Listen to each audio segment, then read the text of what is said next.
ಮಾನಸಿಕ ಆರೋಗ್ಯ ಮತ್ತು ಟ್ರಾಮಾ ಕೇರ್ಗಳಿಗಿರುವ ನಮ್ಮ ಬದ್ಧತೆಯನ್ನು ನಾವು ಪುನರುಚ್ಚರಿಸ್ತಾ ಇದ್ದೇವೆ. ಮೆಂಟಲ್ ಹೆಲ್ತ್ ಕೇರ್ಗಾಗಿ ಉತ್ತರ ಭಾರತದಲ್ಲಿ ಯಾವುದೇ ರೀತಿಯ ಒಂದು ರಾಷ್ಟ್ರೀಯ ಸಂಸ್ಥೆ ಇಲ್ಲ. ಅದಕ್ಕಾಗಿ ನಾವು ನಿಮ್ ಹ್ಯಾಂಡ್ಸ್ 2 ಅನ್ನು ಇಲ್ಲಿ ಸ್ಥಾಪಿಸ್ತಾ ಇದ್ದೇವೆ ಮತ್ತು ರಾಷ್ಟ್ರೀಯ ಮಾನಸಿಕ ಸಂಸ್ಥೆಗಳನ್ನು ರಾಂಚಿ ಮತ್ತು ತೇಜ್ಪುರ್ನಲ್ಲಿ ಆರಂಭಿಸ್ತಾ ಇದ್ದೇವೆ. ಇದು ಪ್ರಾದೇಶಿಕ ಏಪೆಕ್ಸ್ ಕೇಂದ್ರಗಳಾಗಿ ಸ್ಥಾಪನೆಯಾಗಲಿವೆ.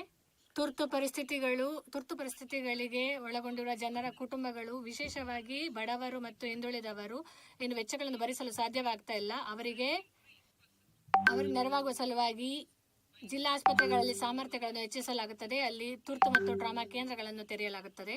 ಪೂರ್ವೋದಯ ರಾಜ್ಯಗಳ ಮೇಲೆ ಹೆಚ್ಚಿನ ಗಮನವನ್ನು ಹರಿಸಲಾಗುತ್ತದೆ. ಪೂರ್ವೋದಯ, ನಾನು integrated east coast industrial corridor ಅನ್ನು ಅಲ್ಲಿ ತೆರೆಯಲು ಘೋಷಿಸ್ತಾ ಇದ್ದೇನೆ, ಪ್ರಸ್ತಾವನೆ ಇಡ್ತಾ ಇದ್ದೇನೆ. 5 ಪ್ರವಾಸೋದ್ಯಮ ತಾಣಗಳನ್ನು ಇದರಡಿಯಲ್ಲಿ ತರಲಾಗುತ್ತದೆ. 5 ಪೂರ್ವೋದಯ ರಾಜ್ಯಗಳಲ್ಲಿ ಇದನ್ನು ಆರಂಭಿಸಲಾಗುತ್ತದೆ. 4,000 ಈ ಬಸ್ಗಳನ್ನು ಕೂಡ ಆರಂಭಿಸಲಾಗುತ್ತದೆ. ನಾರ್ತ್ ಈಸ್ಟರ್ನ್ ಪ್ರದೇಶದಲ್ಲಿ ಬುದ್ಧಿಸ್ಟ್ ತಾಣಗಳೇನಿವೆ ಅವುಗಳನ್ನು ಅಭಿವೃದ್ಧಿಪಡಿಸಲಾಗುತ್ತದೆ. ತೆರವಾಡ, ಮಹಾಯಾನ, ವಜ್ರಾಯನ ಸಂಪ್ರದಾಯಗಳನ್ನು ಅಲ್ಲಿನ ಜನರು ಪಾಲಿಸ್ತಾ ಇದ್ದಾರೆ.